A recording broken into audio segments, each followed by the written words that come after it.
बुधवार सबु जगह पालन होइछि निशा निवारण दिवस। सेहिपरि जाजपुर जिलार संस्कृति भवन परिसर रे निशा निवारण दिवस पालन होई जाइछि। एथिरे मुख्य अतिथि भावरे जिला मुख्य उन्नयन अधिकारी अशोक कुमार बेहुरिया आनुष्ठानिक भावरे कार्यक्रम को उद्घाटन करथिले। एही कार्यक्रम रे विभिन्न अतिथि जोगदे समाजर निशा जोगु सृष्टि होतिबा समस्या संपर्क रे आलोचना करथिले।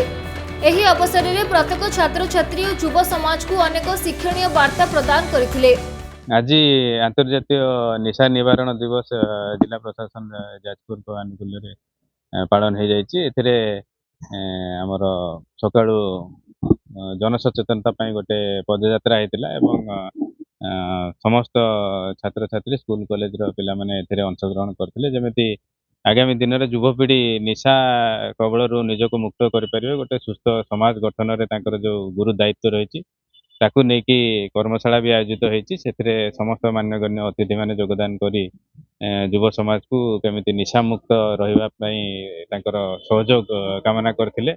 जमिति आगामी दिन में निशा मुक्त रहिबो युव समाज एवं सुस्थ समाज गठन में प्रत्येक व्यक्तिर भूमिका जमती रहिबो एवं आगामी दिन में आम आम अंचल को निशा मुक्त करने जो शपथ ग्रहण करिछु आज ताकू जमिति सफल करबा सेथिपई समस्तଙ୍କର सहयोग कामना करू। आंतर्जातिक निशा निवारण दिवस उपलक्षे आम जाजपुर जिले में आम गोटे सचेतनता कार्यक्रम आरंभ करिछु।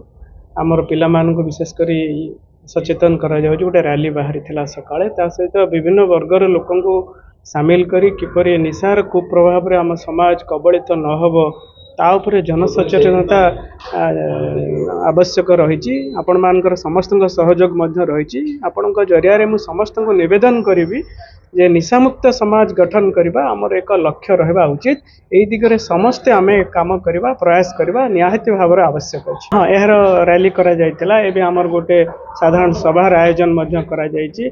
आमर स्कूल कॉलेज स्तर रे सब प्रतियोगिता करा जायछि। ई सब गोटे माध्यम किंतु समाज रे निशार जो कुपरिणाम अच्छी समस्त निकट में पहुंचेबा आमर लक्ष्य रहा उचित। तेबे बुधवार बौद्ध जिले में मध्य निशा निवारण दिवस पालन करा जायतिला। एही दिवसटी बौद्ध जिलार टाउन हॉल ठारे पालन करा जायछि।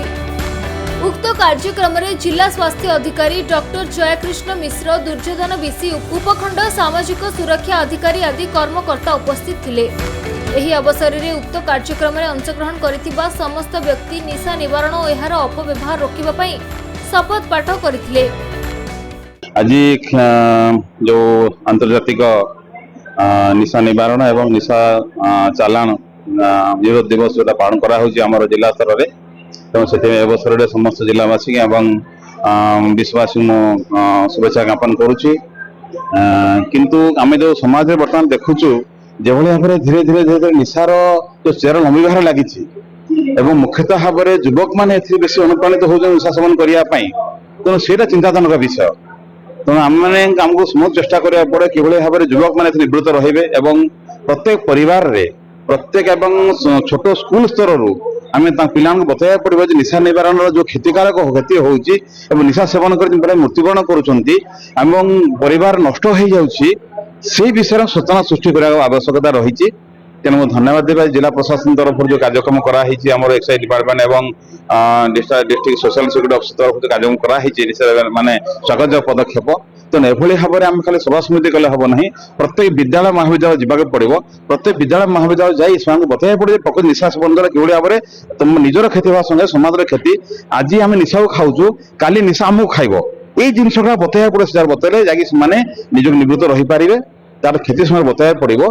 तेणु से जहाँ निशा हो से पान पीढ़ी आरंभ कर गुटखा टू आरंभ कर मद टू आरंभ कर ड्रग्स फ्रग्स जहाँ रहा से हेरोइन जहाँ समस्त निबार केवे जीवन केवे नवा ना यहाँ शपथ ना पड़ो। आज केवे निशाग्रस्त हवा ना जहाँफल कि निशा निवृत्त रही पार समाज गोटे सुस्थ समाज निशामुक्त समाज गठन हो पार। तेणु यह आह्वान करुच्ची। जाजपुर कृष्ण नायक, बौद्धर जयानंद मिश्र रिपोर्ट, खबर ओडिशा।